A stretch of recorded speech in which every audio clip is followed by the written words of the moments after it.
12/8/2024 திங்கட்கிழமை சிவகாமியின் சபதம் பதிவு.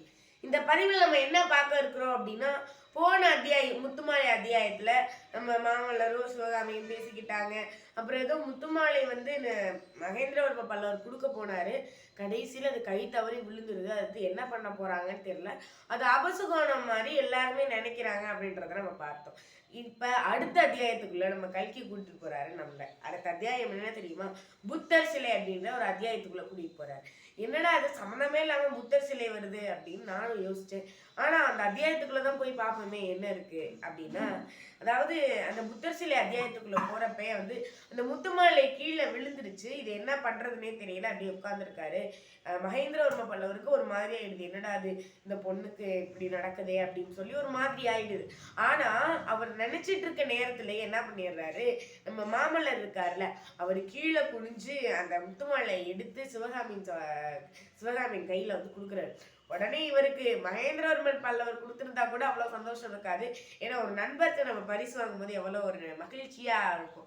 அது மாதிரி மாமல்லர்கிட்ட பரிசு வாங்கினோடனே இவர் ரொம்ப சந்தோஷப்படுறா. இதை வந்து ஆயனார் பார்த்துட்டு, சரி நம்ம பொண்ணு இதுலயாவது சந்தோஷப்படுறாளே, திரும்ப எதுவும் நினைச்சிருவாளோ அப்படின்னு பயத்துல இருந்தவர் இந்த சிவகாமியின் முகத்துல இருந்த அந்த சிரிப்பை வச்சு, ஏன்னா அப்பாக்களுக்கு எப்பவுமே பொண்ணுங்க அழுதா பிடிக்காது, அது நல்லா தெரிஞ்ச விஷயம் தானே.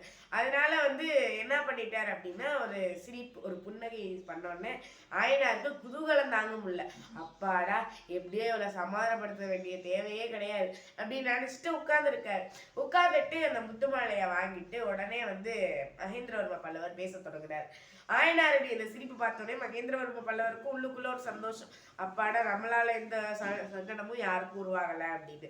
அப்போ வந்து அவர் நினைக்கிறாரு, நம்ம பையன் எவ்வளோ ஒரு நல்ல பையன், சாதகமான சூழ்நிலையில ஒரு விஷயத்த செஞ்சு நமக்கு இவ்வளோ ஒரு நம்மளால யாருக்கும் சங்கடம் ஏற்பட்டுறக்கூடாதுன்னு நினைக்கிறானேன்னு இவர் எல்லாரும் மகன் மகள் அப்படின்னு பெருமைப்படுற அளவுக்கு அந்த இடத்துல ஒரு நல்ல சிரிப்பு புன்னகை அந்த மாதிரி இருக்கு. ஆனா எதுக்காக சிரிக்கிறேன்னு யாருமே சொல்லிக்கல. ஆனா அந்த மாதிரி சிரிச்சுட்டு நிக்கிறாங்க. அப்படி நின்னதுக்கு அப்புறமா மகேந்திரவர்ம பல்லவர் பேச தொடங்குறாரு. பாத்தீங்களா என்னாரே, பாத்தீங்களா, இதுதாங்க உங்க பொண்ணுக்கு என்னைக்குமே எந்த ஒரு பரிசும் தட்டேப்படாது. நான் இப்ப கொடுத்தேன்னா இந்த முத்துமாலி, இதெல்லாம் சாதாரண பரிசு.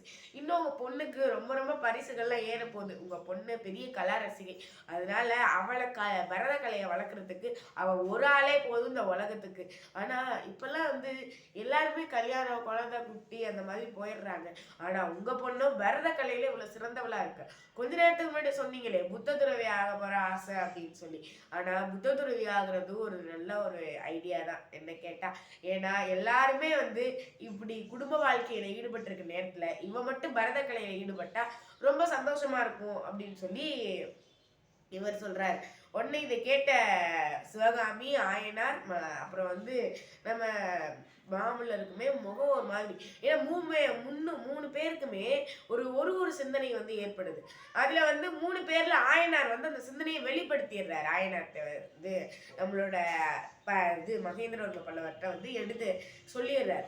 சொல்லிட்டு என்ன சொன்னாரு அப்படின்னு கேட்டானா, அதாவது ஆயனாரே, நான் மகேந்திரவர்ம பல்லவரே, ஆயனாராயினா என் பொண்ணை நான் அப்படிதான் வளர்க்கணும்னு நினைச்சிட்டு இருக்கேன். என் பொண்ணு கல்யாணம் ஆகி போயிட்டா எனக்குன்னு யார் இருக்கா? அதனால என் பொண்ணையும் நானும் கலையை வளர்க்கலான் இருக்கோம். அதனாலதான் என் பொண்ணு இந்த முடிவை சொன்னதே இதுதான் எனக்கு தோணுச்சு. இருந்தாலும் அவன் மனசை மாத்தலான்னு பார்த்தேன், மாத்த முடியாது போல. அவ யாரு? ஆயனாருடைய புள்ள இல்ல, கலா ரசிகை இல்ல அப்படின்னு சொல்லி அவரே பெருமைப்பட்டுக்கிட்டே அப்புறம் வந்து இதே மாதிரியே வந்து சொன்னோடனே சிவகாமிக்கு ஒரு மாதிரி மூஞ்சல. ஏன்னா அவ வந்து பரத கலை அப்படின்றது உங்களுக்கே தெரியும். அபிநயங்கள்லாம் பிடிக்கணும், முகம் வந்து அந்த அந்த இடத்துக்கு மாதிரி மாறணும். அப்படி மாறினாதான் அது உண்மையான பரத கலை. அந்த பரத கலையில வந்து இவளுக்கு இந்த முகம் எல்லாம் மாறிடும். எந்த ஒரு விஷயத்த சொன்னாலுமே பரத கலையில உள்ளவங்க நல்லா இன்ன வரைக்கும் பரதநாட்டியம் ஆடுறவங்களுக்கு எந்த ஒரு உணர்வையுமே என்ன நினைக்கிறாங்கன்றத மூஞ்சிலே பாத்திர முடியும். அந்த அளவுக்கு பரத கலை வந்து நுணுக்கமான கலை இல்ல. இவளுக்கு இதை கேட்ட உடனே சிரிக்கிறாளா அழுகிறாளா என்னமோ. சிற்பமே வடிக்க தெரியாத ஒரு சிற்பி என்ன பண்ணுவான் தெரியுமா? அது மாதிரி சிரிக்க தெரியாத அழுக தெரியாத எந்த ஒரு உணர்வுமே அவன் மூஞ்சில இல்லை சிவகாமிக்கு. ஏதோ சிற்பம் வடிக்க தெரியாத ஒரு சிற்பி ஒரு சிற்பத்தை வடிச்ச மாதிரி அப்படியே சலமாட்டம் நிற்கிறா. இதை பார்த்துட்டு மாமல்லர் வந்து இவருக்கும் எந்த உணர்வுமே இல்லை. ஆனா இவருக்கு அதெல்லாம் கட்டுப்படுத்த முடியாது. ஏன்னா அவர் வந்து இளவரசர். அதனால இவருக்கு இந்த மாதிரி வருத்தமா இருக்கு, என்னடா அது அப்பா அப்படி சொல்றாரே அப்படின்னு. ஆனா அப்படி அது யாருக்கும் தெரிஞ்சக்கூடாதுன்றதுக்காண்டி அவருடைய புது சிலைகள், ஆயனாருடைய புது சிலைகள்லாம் பார்க்குற மாதிரி நடிப்பை போட்டுட்டு இருக்காரு. எதுக்கு இப்படி பண்றாங்க? ஏன் மகேந்திரவர்ம பல்லவர் திடீர்னு இவ புத்த துறவி ஆகணும்னு சொல்றாரு? ஆயனார் அன்னைக்கு புத்த துறவி எல்லாம் ஆகக்கூடாதுமா, குடும்ப வாழ்க்கையில தான் ஈடுபடணும்னு ஆயனார் அன்னைக்கு சொல்லிட்டு இன்னைக்கே திடீர்னு இப்படி சொல்றாரு.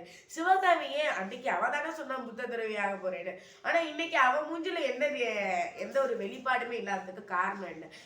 மாமல்லர் எதுக்கு அவர் மூஞ்சில தோன்ற அந்த உணர்வு என்ன அப்படின்றதெல்லாம் அடுத்த காணொலியில, அடுத்த திங்கட்கிழமை பதிவுல நம்ம பார்க்கலாம். அது வரைக்கும் உங்களிடம் விடைபெறுவது நான் உங்கள் சிந்தரவீரா, ஊராட்சி ஒன்றிய நடுநிலைப்பள்ளி சிவாய்ப்பட்டி. நான் 8ஆம் வகுப்பு பயின்று வருகிறேன். உங்கள் சிந்தனை. நன்றி, வணக்கம்.